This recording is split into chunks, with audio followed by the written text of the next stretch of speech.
여러분, 혹시 집에서 슬리퍼 신고 계신가요? 아니면 요즘 날씨가 따뜻해져서 샌들 자주 신으시나요? 그런데 말입니다.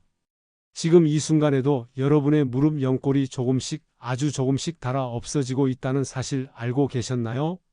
오늘 이 영상을 끝까지 보시지 않으면 10년 후 여러분은 지팡이 없이는 걷기 힘든 상황이 올 수도 있습니다. 과장이 아닙니다.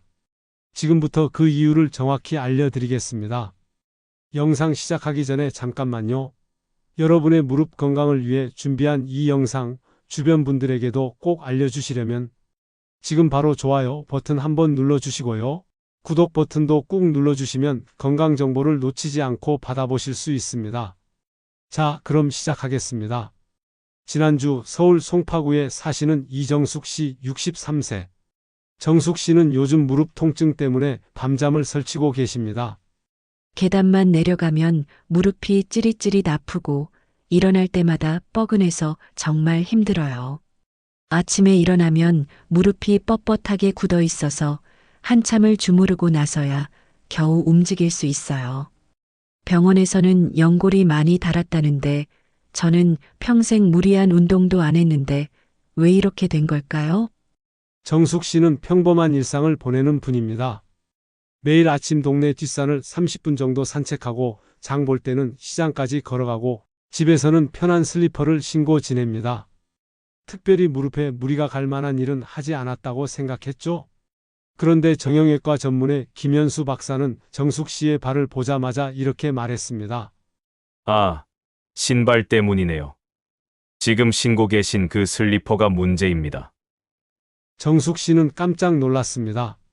네, 슬리퍼요? 이게 뭐가 문제인데요? 이거 되게 편한데요? 집에서 신는 건데 무슨 상관이에요? 김 박사가 차분하게 설명합니다. 편하다고 느끼시는 게 바로 함정입니다. 지금 신고 계신 슬리퍼는 뒤꿈치가 고정되지 않고 밑창이 너무 얇아요.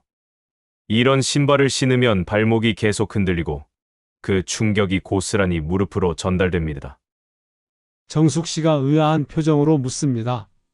그래도 선생님, 집에서만 신는 건데 그렇게까지 문제가 될까요? 바로 그게 문제입니다. 생각해 보세요. 하루 24시간 중에 집에서 보내는 시간이 얼마나 되나요? 적어도 12시간에서 15시간은 되지 않습니까? 그 긴 시간 동안 무릎에 나쁜 신발을 신고 계신 거예요.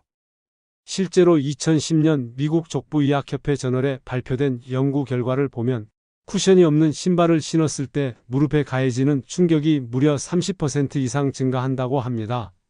30%라고 하면 감이 잘 안 오시죠? 쉽게 말씀드리면 이렇습니다. 여러분의 무릎 관절을 자동차 타이어라고 생각해 보세요. 쿠션이 좋은 신발은 고속도로를 달리는 것과 같고 쿠션 없는 슬리퍼는 울퉁불퉁한 비포장 도로를 달리는 것과 같습니다. 같은 거리를 가더라도 비포장 도로를 달리면 타이어가 훨씬 빨리 닳겠죠? 매일 집안에서, 동네에서 슬리퍼를 신고 걸을 때마다 여러분의 무릎 연골은 비포장 도로를 달리는 타이어처럼 빠르게 닳아 없어지고 있는 겁니다. 그것도 하루에 몇 시간씩 매일매일 10년, 20년 동안 말이죠. 김 박사가 계속 설명합니다. 더 큰 문제는 발목이 제대로 고정되지 않는다는 겁니다. 슬리퍼나 샌들은 발가락 사이 끈이나 앞부분만으로 고정되기 때문에 걸을 때마다 발목이 안쪽과 바깥쪽으로 흔들립니다. 발목이 1도 흔들릴 때마다 무릎은 3도에서 5도까지 비틀립니다. 하루에 평균 5,000보를 걷는다고 하면 5,000번 무릎이 비틀리는 겁니다. 정숙 씨가 걱정스러운 표정으로 물어봅니다. 그럼 저는 이제 어떻게 해야 하나요? 슬리퍼를 아예 신으면 안 되나요? 아닙니다. 올바른 신발을 선택하시면 됩니다. 그런데 잠깐, 정숙 씨. 혹시 젊었을 때 하이힐 많이 신으셨나요? 정숙 씨가 조금 당황한 표정으로 대답합니다. 네, 맞아요. 직장 다닐 때 거의 매일 신었는데요. 7cm짜리 구두를 주로 신었어요. 김 박사가 고개를 끄덕이며 설명합니다. 그것도 지금 무릎 상태에 큰 영향을 미쳤을 겁니다. 하이힐을 신으면 체중이 발가락 쪽에 집중되고 무릎 앞쪽 연골에 평소보다 훨씬 큰 압력이 가해집니다. 연구에 따르면 7cm 굽의 신발을 신으면 무릎 앞쪽에 가해지는 압력이 평소보다 23% 증가한다고 합니다. 여러분, 지금 이 순간이 정말 중요합니다. 왜냐하면 무릎 연골은 한번 손상되면 다시 재생되지 않기 때문입니다. 무릎 연골을 생각할 때 이렇게 상상해 보세요. 책상 위에 놓인 지우개를 떠올려 보십시오. 처음에는 두툼하고 말랑말랑하죠. 하지만 매일 조금씩 쓰다 보면 점점 얇아지고 결국에는 쓸 수 없을 만큼 작아집니다. 여러분의 무릎 연골도 마찬가지입니다. 그리고 지우개와 다른 점이 있다면 새 지우개는 문방구에서 살 수 있지만 새 연골은 어디에서도 살 수 없다는 겁니다. 한번 닳아 없어진 연골은 영영 돌아오지 않습니다. 그래서 지금 이 순간 더 이상 연골이 닳지 않도록 막는 것이 정말 중요한 겁니다. 김 박사가 정숙 씨에게 말합니다. 늦지 않았습니다. 지금부터라도 제대로 관리하시면 더 이상 나빠지는 것을 막을 수 있고 통증도 충분히 줄일 수 있습니다. 자, 그럼 여기서 잠깐 멈춰 주세요. 지금부터가 정말 중요한 정보입니다. 이 부분만 제대로 기억하셔도 여러분의 무릎 건강이 10년은 더 젊어질 수 있습니다. 김 박사가 정숙 씨에게 절대 신으면 안 되는 신발 3가지를 알려줍니다. 첫 번째, 뒤꿈치가 열린 슬리퍼입니다. 집에서 신는 폭신한 슬리퍼라도 뒤꿈치가 고정되지 않으면 매 걸음마다 발목이 흔들리고 무릎에 충격이 갑니다. 특히 요즘 유행하는 푹신한 쿠션 슬리퍼도 뒤꿈치가 열려 있으면 소용없습니다. 정숙 씨가 놀라며 묻습니다. 네. 그럼 제가 3만 원 주고 산 그 비싼 쿠션 슬리퍼도 소용없다는 말씀이세요? 네, 안타깝지만 그렇습니다. 뒤꿈치가 열려 있다면 아무리 비싸고 푹신해도 무릎 건강에는 좋지 않습니다. 김 박사가 계속 설명합니다. 두 번째, 밑창이 얇고 딱딱한 신발입니다. 캔버스화나 얇은 샌들처럼 밑창이 얇으면 걸을 때 지면의 충격을 제대로 흡수하지 못합니다. 손으로 밑창을 눌러봤을 때 전혀 들어가지 않고 딱딱하다면 그 신발은 무릎 건강에 좋지 않은 겁니다. 세 번째, 5cm 이상 굽이 높은 신발입니다. 하이힐은 물론이고 키높이 운동화나 통굽 샌들도 마찬가지입니다. 굽이 높으면 무릎 앞쪽 연골의 압력이 집중되어 무릎 편골연화증의 원인이 됩니다. 정숙 씨가 걱정스럽게 말합니다. 그럼 저는 집에서 맨발로 다녀야 하나요? 김 박사가 웃으며 대답합니다. 아닙니다. 좋은 신발이 있습니다. 지금부터 제가 알려드리는 3가지 원칙만 지켜서 신발을 고르시면 됩니다.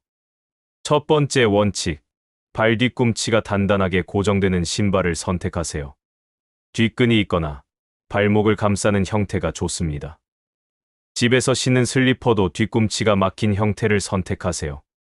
신발 가게에서 신발을 신어보실 때 이렇게 해보세요. 신발을 신고 제자리에서 발을 좌우로 흔들어 보세요.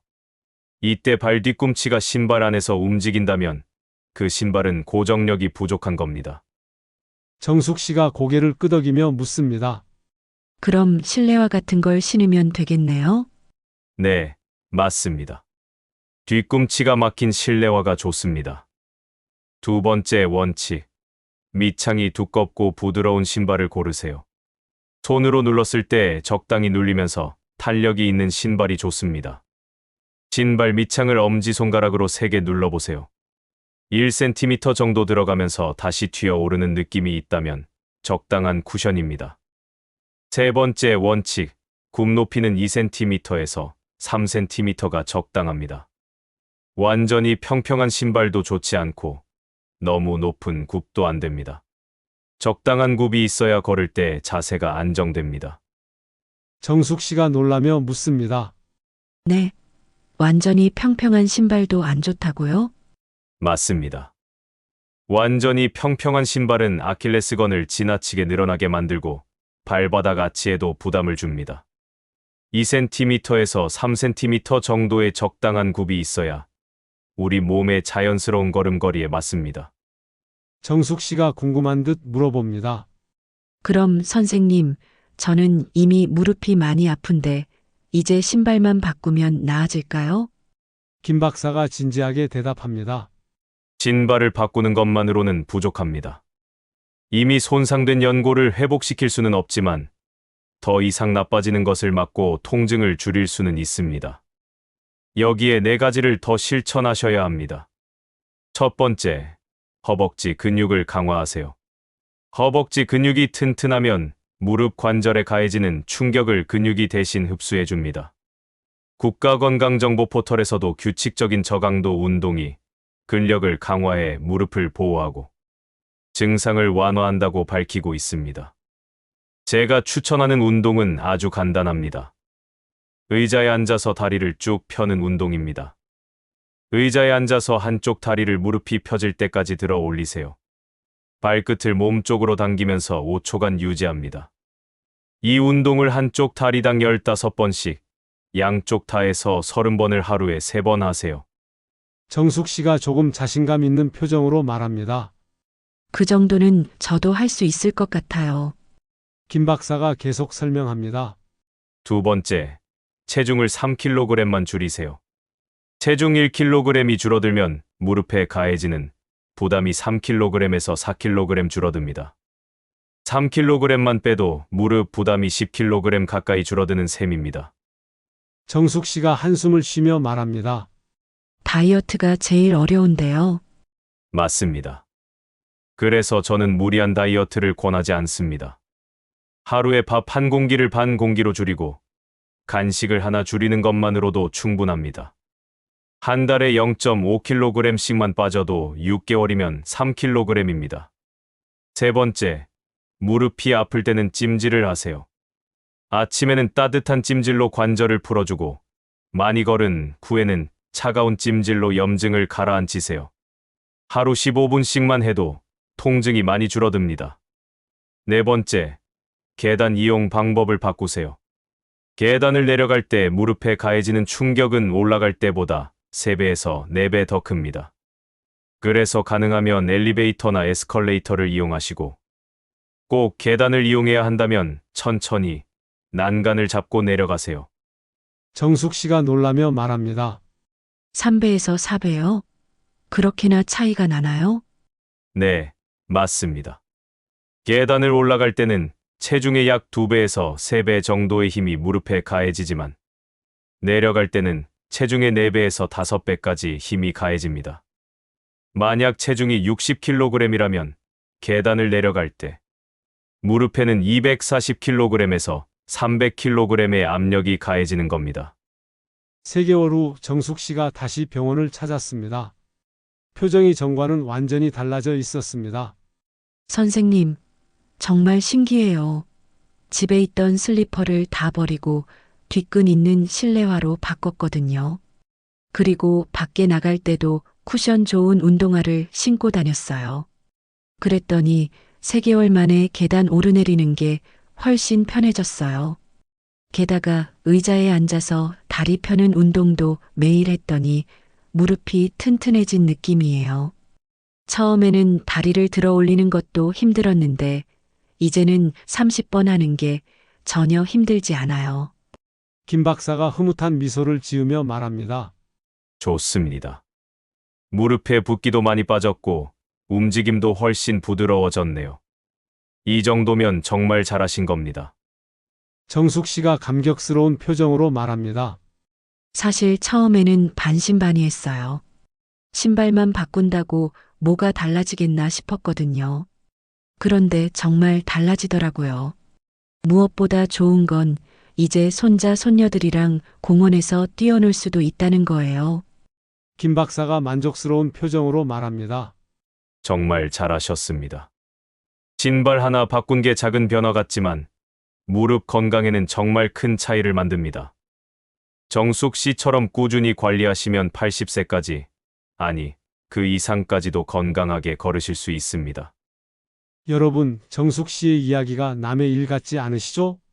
지금 이 순간 여러분이 신고 계신 신발을 한번 내려다 보세요. 뒤꿈치가 열려 있나요? 밑창이 얇고 딱딱한가요? 굽이 너무 높지는 않나요? 만약 그렇다면 오늘 당장 신발을 바꾸세요. 내일부터 하겠다고 미루지 마세요. 하루하루가 쌓이면 1년이 되고 5년이 되고 10년이 됩니다.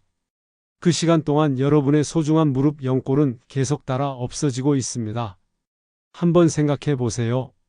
지금 여러분의 무릎은 태어나서 지금까지 몇십 년 동안 여러분의 체중을 지탱하며 걸어왔습니다. 얼마나 고생이 많았겠습니까? 이제는 무릎에게 제대로 보답할 때입니다. 신발 하나 바꾸는 작은 실천이 10년 후 여러분의 삶을 완전히 바꿔놓을 수 있습니다. 그런데 여러분 혹시 이런 생각하고 계신가요? 아니, 그래도 신발 하나 바꾼다고 정말 달라질까? 하버드 의대에서 발표한 연구를 보면 적절한 신발 착용과 간단한 근력 운동만으로도 무릎 관절염 환자의 통증이 평균 40% 감소했다고 합니다. 40%입니다.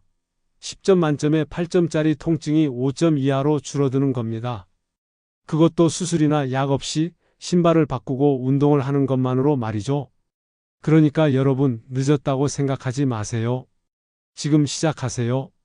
오늘 신발을 바꾸고 오늘부터 운동을 시작하면 3개월 후에는 정숙 씨처럼 확실히 달라진 무릎을 경험하실 수 있습니다. 자, 그럼 오늘 배운 내용을 정리해 드리겠습니다. 오늘 당장 실천하셔야 할 3가지입니다. 메모하실 분들은 지금 준비하세요. 첫 번째, 집에 있는 뒤꿈치 열린 슬리퍼를 모두 버리고 뒷끈이 있는 실내화로 바꾸세요. 조금 불편해 보여도 여러분의 무릎은 훨씬 편해질 겁니다. 실내화를 살 때는 반드시 뒤꿈치가 막혀 있는지 발뒤꿈치가 잘 고정되는지 확인하세요. 그리고 밑창을 손으로 눌러보세요. 적당히 눌리면서 탄력이 있다면 좋은 신발입니다. 두 번째, 밖에 나갈 때는 밑창이 두껍고 푹신한 운동화를 신으세요. 패션보다 건강이 우선입니다. 운동화를 고를 때는 신발 가게에서 꼭 신어보고 10분 정도 걸어보세요. 발 뒤꿈치가 잘 고정되는지, 걸을 때 발목이 흔들리지 않는지, 밑창이 충분히 충격을 흡수하는지 확인하세요. 세 번째, 의자에 앉아서 다리를 쭉 펴는 운동을 하루에 30번씩 하세요. TV 보면서 밥 먹고 나서 자기 전에 10번씩만 나눠서 해도 됩니다. 한쪽 다리를 무릎이 펴질 때까지 들어 올리고 발끝을 몸쪽으로 당기면서 5초간 유지하세요. 처음에는 힘들 수 있습니다. 하지만 포기하지 마세요. 일주일만 지나면 훨씬 수월해집니다. 그리고 3개월만 꾸준히 하면 무릎이 정말 달라집니다. 여기에 보너스로 하나 더 알려드리겠습니다. 네 번째, 매일 무릎 마사지를 5분씩 하세요.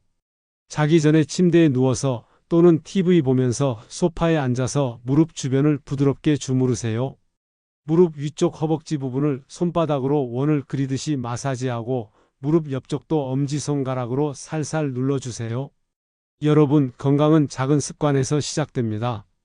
신발 하나 바꾸는 것, 운동 30번 하는 것, 마사지 5분 하는 것, 이런 작은 실천들이 모여서 건강한 노년을 만들어줍니다.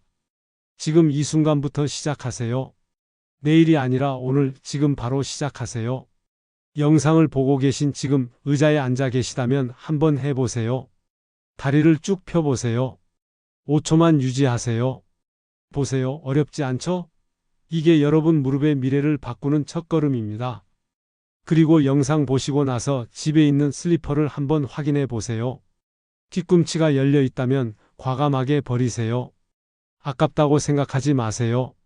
그 슬리퍼가 여러분의 무릎을 망가뜨리고 있다면 그게 진짜 아까운 겁니다. 새 실내화를 사러 가실 때는 꼭 기억하세요. 뒤꿈치가 막혀 있는지, 밑창이 두껍고 푹신한지, 굽이 2cm에서 3cm 정도인지, 이 3가지만 확인하시면 됩니다. 오늘 이 영상이 여러분의 무릎 건강을 지키는데 조금이라도 도움이 되었기를 진심으로 바랍니다. 여러분 모두 80세, 90세까지 건강한 무릎으로 사랑하는 가족들과 함께 걷고 뛰고 여행 다니시길 바랍니다. 무릎 건강은 단순히 무릎만의 문제가 아닙니다. 무릎이 건강해야 자유롭게 걸을 수 있고 자유롭게 걸을 수 있어야 활동적인 노년을 보낼 수 있습니다. 활동적인 노년이 바로 건강하고 행복한 노년입니다. 그리고 그 시작은 바로 신발을 바꾸는 것, 오늘 여러분이 실천할 수 있는 가장 간단하면서도 효과적인 방법입니다. 늘 건강하시고 행복하십시오. 오늘 영상이 좋으셨다면 다른 분들도 보실 수 있도록 좋아요 한번 눌러주시고요. 다음 이야기도 놓치지 않으시려면 구독도 부탁드립니다. 감사합니다.